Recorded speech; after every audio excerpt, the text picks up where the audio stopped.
tardes, amigas y amigos, queridas y queridos estudiantes de Mincaricui. Estamos en este tercer programa en lo que hemos venido a llamar el ciclo Escuchándonos en la Tormenta. Esta crisis nos ha puesto a mirarnos y hoy vamos a conversar con los jóvenes. ¿Qué esperan? ¿Qué quieren? ¿Qué dicen? ¿Qué están haciendo? Y para eso, en este espacio de formación dirigido, inspirado por LED de la Escuela Superior Pedagógica Pugliasunchis, vamos a recibir a nuestro queridísimo estudiante Abel Ancalle, más conocido como Cataicha.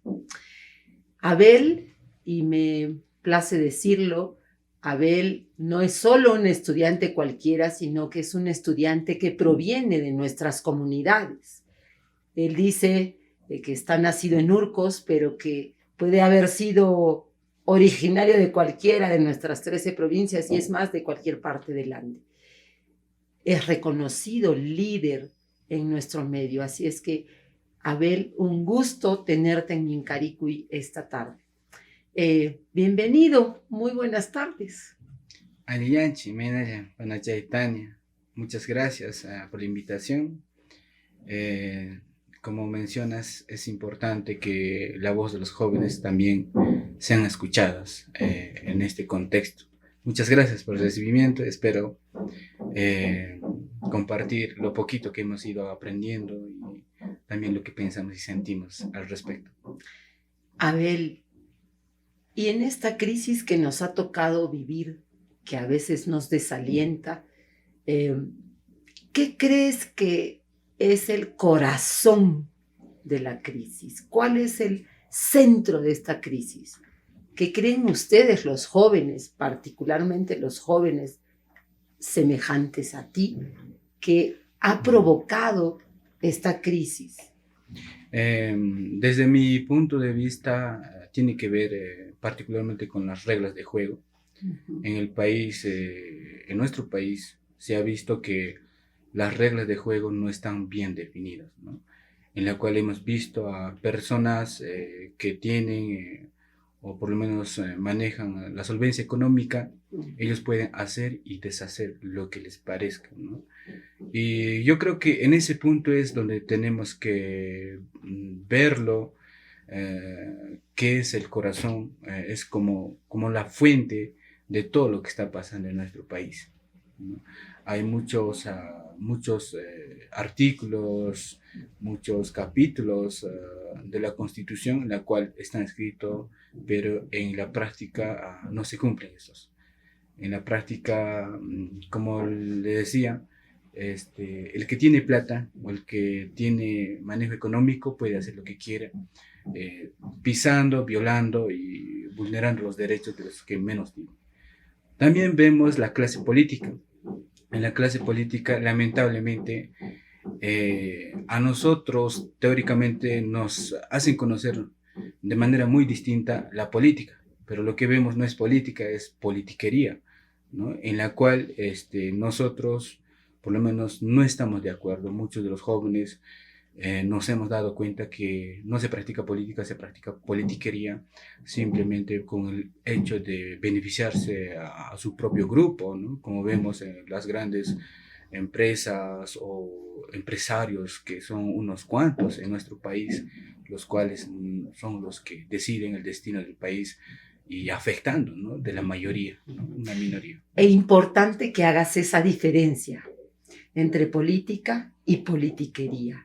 Y hablando de eso, ¿crees importante que los jóvenes participen en esa dirección? Y en todo caso, en esta crisis, tú que los has visto de cerca, ¿qué están haciendo los jóvenes dentro de esta crisis? ¿Cómo están respondiendo a esta crisis? Desde la escuela, a nosotros nos han dicho que no participes en política, porque la política es sucia, la política es cochina, la política te va a llevar a malos caminos. Y tal vez muchos de los jóvenes lo han aceptado o lo han creído, ¿no? Pero muchos también hemos decidido enfrentarnos y asumir, porque yo creo que es lo que falta, ¿no?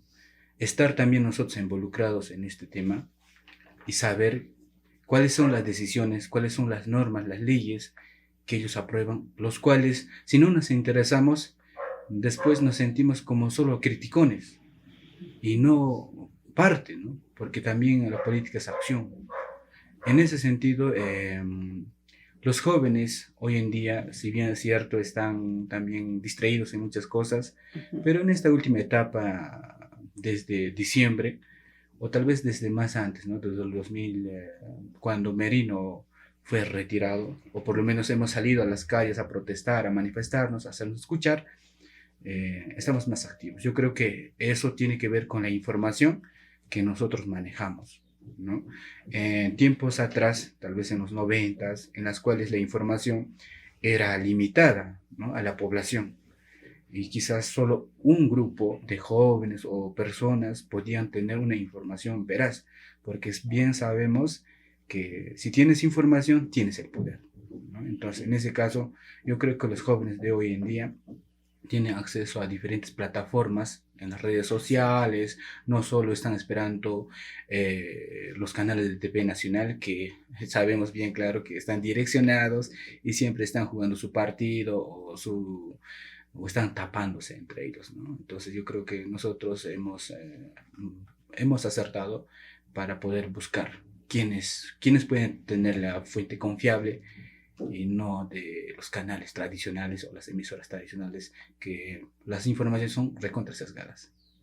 Y felizmente, y veo con muchísimo gusto que tienen esa conciencia.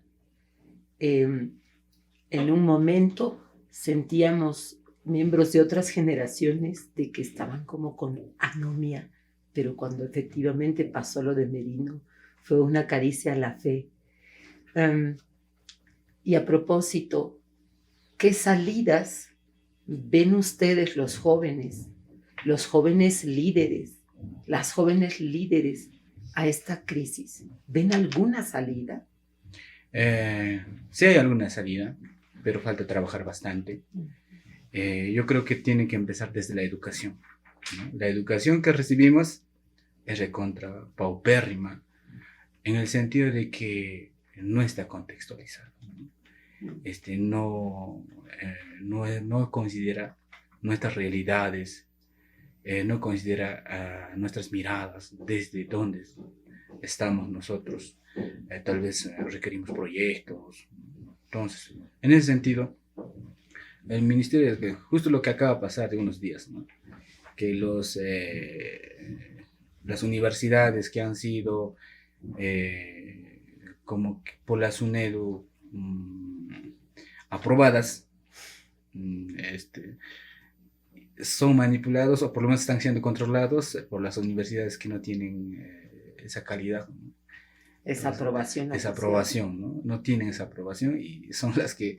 Entonces, desde ahí creo que la educación es fundamental y los presupuestos, lo que se maneja, son mínimas, ¿no?, a comparación de otros países. Y desde ahí debería empezar. Entonces, como jóvenes, nosotros seguiremos pidiendo, exigiendo, porque son derechos que nos quieren limitar, y también darnos currículas que ya no están a la altura, ¿no? Son otros tiempos y nosotros, como un país pluricultural, plurinacional, merecemos una educación distinta a la que está elaborada en la currícula. Entonces yo creo que en ahí es el papel que juega el lado EIB, ¿no? Educación intercultural bilingüe, no solo en el ámbito rural, sino también en el urbano, porque ¿de qué sirve tratarlo en el ámbito rural si en lo urbano esto se desconoce y se ha visto claro, ¿no?, el tema de la discriminación racial, ¿no?, brutal, ¿no?, que no solo en Lima, sino en Cusco, ¿no? Alguien no podría imaginar ni creer que esto sucediera, ¿no? Y en un momento hasta llegué a pensar que habíamos retrocedido, no sé, a la edad medieval, ¿no? Cuando se hablan de choleo, de jotero, vuelve a tu tierra, ¿no?, vuelve a tu tierra, trabajar vago, ¿no? O sea, sacar de casilla, ¿no? Justo muchas personas cuando opinan de esa manera, ¿no? Cuando no se conoce, en realidad no se palpa de que nuestra sociedad nos necesita en esa etapa para poder tal vez escalar un poco más o cambiar ese rostro, porque este ya está bien podrido, ¿no? ¿Solo la educación? La educación. ¿O otra vía, alguna otra vía de salida desde vuestras manos también? La concientización, yo creo que no solo viene desde el lado de la educación, sino también de la sociedad, ¿no? Hacer conciliación también con las personas mayores, desde su experiencia nos pueden conducir a tomar otras opciones de salida, ¿no? Yo creo que desde ese lado también se podría tocar, ¿no?, una vía de salida y responderle justamente a lo que pide el país para su cambio. Y tal vez que entre todos y de todas las generaciones logremos un espacio de participación. Se me viene hasta en el diseño curricular de parte de los jóvenes líderes de las comunidades, ¿no? Me gustó hace un momento detrás de cámaras decías de que te sentías, eras de Urcos, pero te sentías de todas las provincias, ¿no? Sí, justamente, por ejemplo, lo que mencionas es importante, ¿no? Creo que en algún momento también lo hablamos. Viene mucha gente al Cusco, muchos, no, tal vez esa costumbre de gente, ¿no? Yo siempre voy a decir mi gente, mis hermanos campesinos, y a veces vienen a mostrar su rechazo, a mostrar su palabra o a hacer conocer lo que sienten, pero se regresan con las manos vacías, ¿no? Entonces lo que tal vez faltó en ese momento también era poder hacer una educación popular, ¿no? Tal vez de tipo informativo, ¿no? Eso faltó, yo creo que en ese momento, pero como mencionas, todas las generaciones confluir en un punto y poder diseñar esas currículas educativas, ¿no?, como mencionas, y también participar de manera más activa en las decisiones y ser más vigilante, ¿no?, de nuestros recursos o de nuestras decisiones. Así es. ¿Qué rol urgente, mi querido Abel, le tocaría asumir a los jóvenes para generar una salida a esta crisis?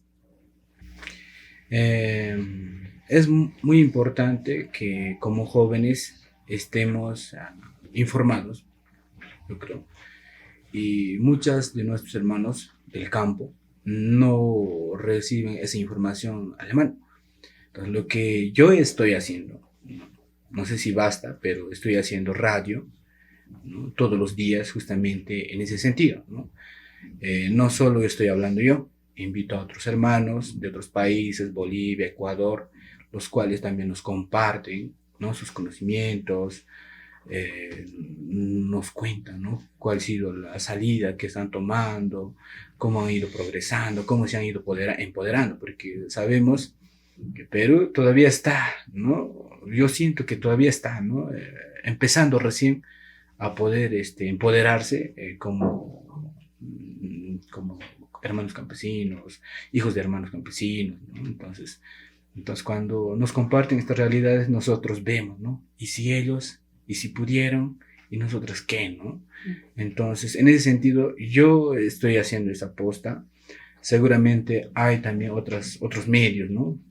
Tipo cine, tipo teatro, tipo libros, ¿no?, que hoy en día ya se hacen, ¿no? Yo conozco muchos compañeros, a Percy Borda, a Nancy Castillo, conozco a Solista, que mediante las redes, conozco varios hermanos que son mis contemporáneos que están haciendo libros, ¿no?, y también películas, cines, y muchos de nosotros tal vez no sabemos mucho, pero estamos metiéndonos poco a poco. A Maru Cárdenas, Inés Corichasca, Solista, como mencionabas, que están haciendo, ¿no? Están visibilizando de esa manera, porque es importante nosotros no sentirnos inferior a nadie, ¿no? Porque no somos ni más ni tampoco menos, somos igual, ¿no? Somos para poder hablar de tú a tú, ¿no? En la etapa de la pandemia, yo no conocía a muchos hermanos que también practican y también están en el tema de la difusión del quechua. Entonces, de la nada surgió un grupo. en la cual pude conocer a varios hermanos. Tenemos variantes en que ya sabemos que tenemos variantes, ¿no? Todavía esa discusión, ese reto todavía de poder tal vez unificar más, ¿no? Y aún así, a nosotros no nos limitó eso, simplemente hicimos un guión y lo cual lo lanzamos, ¿no? Lo pudimos realizar con la ayuda de compañeros, ¿no? Me acuerdo de Javier, Papicha Javier, Sí. me acuerdo de Inés Corichasca, me acuerdo de Naida, me acuerdo de Jessica Aedo, también me acuerdo de Gladys Flores, entre otros, ¿no? Muchos de ellos están en el extranjero. Y pudimos, gracias a la ayuda de las redes, nosotros pudimos unirnos, no estar en el mismo espacio, pero dimos un mensaje. Y este mensaje caló bastante y nos llamaron, ¿no? ¿Cómo podemos obtener ese mensaje? Pero era libre, porque nosotros estábamos colaborando para que justamente nuestros hermanos evitaran, ¿no? El contacto en ese momento, porque era un poco muy riesgoso hacer contacto, ¿no? Y creo que lo mismo se puede hacer en este tiempo, ¿no? Yo veo hoy en día a los hermanos quechuas, nos invitan afuera, ¿no? Nos invitan afuera para los foros, para contar experiencias, y también es este espacio. Yo creo que es muy importante que nosotros nos reconozcamos y aportemos, no como los expertos, sino como parte de ellos, ¿no? Y ahora como jóvenes tienen una ventaja que nosotros no teníamos, el hecho de contar con las redes. Entonces, como te escucho, ahora pueden pensar en una comunidad global que haga cosas en conjunto y que no solo vincule a los jóvenes de aquí, sino a los de todo el mundo. ¡Qué maravilla, Abel! Si desde la fuerza de nuestro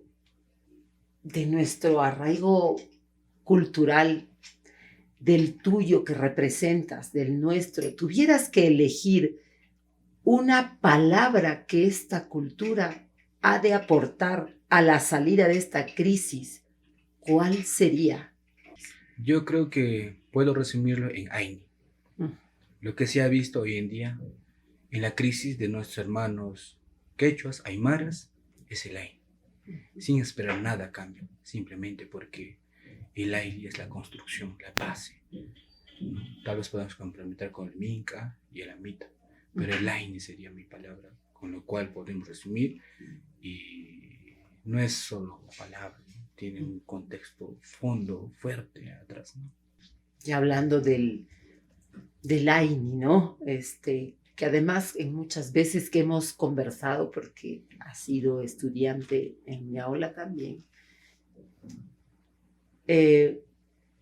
siento que decías alguna vez una cosa que a mí me pareció importante y que me encantaría que nos compartas, que compartas con todo el público del Mincaricui.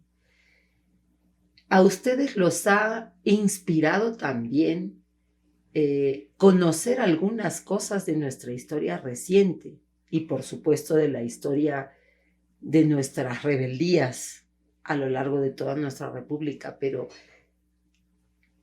tú conocías de qué pasó con los Cuatro Suyos, ¿no? Con la marcha de los Cuatro Suyos. ¿Crees que de alguna forma eso ha inspirado a los jóvenes de ahora? Porque nos llama mucho la atención que en ese momento no fue tan mayoritaria como ahora la participación de los jóvenes. Claro, justamente un día antes de ir a sumarnos a la marcha de Lima, me había encontrado con un amigo que había participado en la marcha de los Cuatro Suyos, Faustino Pac, o Elimisión Capachán.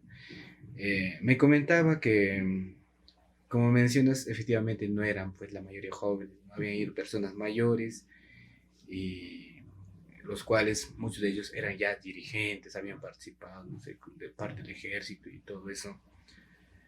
Tal vez en esta última convocatoria, ¿por qué más jóvenes? Justamente es por las redes, porque los jóvenes son los que manejan las redes y fácilmente se pueden autoconvocar. Hemos visto estudiantes universitarios y estos estudiantes universitarios contagian a los ex estudiantes universitarios. Entonces, por ahí ha sido la máxima convocatoria a ellos. Entonces hemos visto en los diferentes departamentos también que son jóvenes estudiantes los que han estado en la primera fila, ¿no? Y en caso también hemos visto que también han caído en su mayoría jóvenes, ¿no? Entonces eso se ha visto, ¿no? Y eso podría comentarte. También me emocionó encontrarte un día en la Plaza de Armas, recién llegadito de Lima, absolutamente consciente de que lo que habías hecho era tu derecho, morenito. Yo te dije, ¿te vienes de la playa? Y me dijiste, de la de estacionamiento, pero tenías los brazos negritos y una bandera peruana al cuello y seguías manifestando tu voz. Y me comentaste algo muy hermoso, que en el camino hacia allá, en esa peregrinación como me la describiste, en esa peregrinación a por nuestros derechos, las mujeres han hecho algo que te conmovió y te sostuvo, que los conmovió y los sostuvo. Exactamente. Cuando partimos de Cusco, en el camino, las mamás, sobre todo las mamás que estaban en el camino, que seguramente era mi mamá o la mamá de cualquier compañero que estaba ahí. Nosotros no sabíamos si íbamos a regresar vivos o no, porque como estaba la situación, todo se podía esperar. Y ya habíamos visto ya muchos hermanos caer. En ello, las mamás nos alcanzaban lo poco que habían traído al camino: papita, motecito, puspo, canchitas, quesito. Llévate, llévense. Ustedes son la esperanza. Confiamos en ustedes. Yo sé que van a volver sanos. Yo sé que van a lograr el propósito. Llévense. Anta, Abancay, todo ese círculo, Nazca, Ica, todo en esa ruta estaban ahí, como si alguien los hubiera convocado justamente para que las mamás estén presentes. Seguramente ellos también estarían despachando a sus hijos en otras caravanas para que nosotros fuéramos. Y eso prácticamente es el AINI. Es el AINI. En la práctica lo hemos visto. Sin importar nada, ellos nos daban, esperando que nosotros podamos ayudar en que nuestro país o nuestro Perú cambie de alguna manera. Tal vez ya era hora. Y yo me quedo con alguna frase que nos dijeron, ¿no? Mira, por gusto han ido. Yo creo que no es por gusto. Nosotros hemos construido algo, hemos despertado esperanzas, y yo me quedo con la palabra esperanza. Hay esperanza para poder cambiar el país. Y creo que en algún momento esto tiene que cambiar. Ahí me voy a permitir contarte una anécdota de casualidad acompañando a Andrea embarazada, exalumna del PUC Sunchis también, al Antonio Lorena. Vimos ingresar el 11 de enero de este año a un muchacho que no conocíamos. En algunos momentos este muchacho estaba consciente, en otros no. Cuando podía hablar, pues hablaba. Cuando no podía hablar, creó con su hermano Juan José un código a propósito de lo que has dicho. Y le decía que le aplaste el dedo cuando era sí y que no le diga, no le haga nada cuando era no. ¿Quién es tu hermano favorito? Yo, y no le aplasto el dedo. No está funcionando la comunicación, dijo. ¿Quién es tu hermano favorito? El menorcito. Y le aplastó el dedo. Podría ser casual, pero le hizo varias preguntas y funcionó el código. Y la última que le hizo es, Rosalino, ¿crees que esto ha valido la pena? Y él le aplastó el dedo muy fuerte. Sí. Ustedes son nuestra esperanza, pero creo que no solo les toca hacer algo a los jóvenes solitos. Creo que los jóvenes también nos pueden invitar a ese necesario y postergado diálogo intergeneracional que nos hace falta. ¿Qué crees de eso? Necesitamos ese diálogo, porque en el camino se ha ido cortando esa comunicación. Tal vez por la educación misma, ¿no? Muy individualista. Hemos ido perdiendo ese hilo. Creo que es momento de volver a tejerlos y encontrarnos en las fuentes, en nuestros sapos, que se diseñan en cada tejido que hacemos. es necesario. Y una cosa más que voy a decir de ti, que creo que se la demando a todos los líderes jóvenes en mi calidad de vieja comprometida con la educación y con el pugio. Tú eres chancón, buen estudiante. En todo lo que haces te demandas todo tu esfuerzo. Entonces, esa renuncia a la mediocridad te faculta para decir lo que quieras y hacernos participar de tus sueños. ¿Abel, algo más que quieras decir para despedirte? Agradecer a las ollas comunes, en la cual han estado de soporte la mayoría de nuestros hermanos. Muchos los conocemos, muchos seguirán de anónimos, pero son valiosos todos. Y yo creo que sin ellos o sin ellas, quizás muy corto hubiera sido nuestro camino. Muchas gracias. Gracias, Abel. ¡Wow! Me va a costar cerrar este Mincaricuy tan valioso. Si es que te lo perdiste o no puedes verlo completo, te recordamos de que salen los resúmenes radiales siempre en Radio Inti Raymi, Radio Quillabamba, como estás viendo aparecer en pantalla, en nuestro canal de YouTube, en el Facebook. Así es que no tienes chance de decir que te lo perdiste. La próxima semana estaremos tocando el mismo tema, cómo salimos, cómo nos escuchamos en plena tormenta. Pero para eso recibiremos a alguien que ha dado pasos gigantes en su trabajo ciudadano. Vamos a estar hablando con Rocío Silva Santisteban y tratando de responder a la pregunta: ¿Perú, lograremos escucharnos algún día? Te esperamos en el próximo Mincaricuy. Gracias por acompañarnos hoy.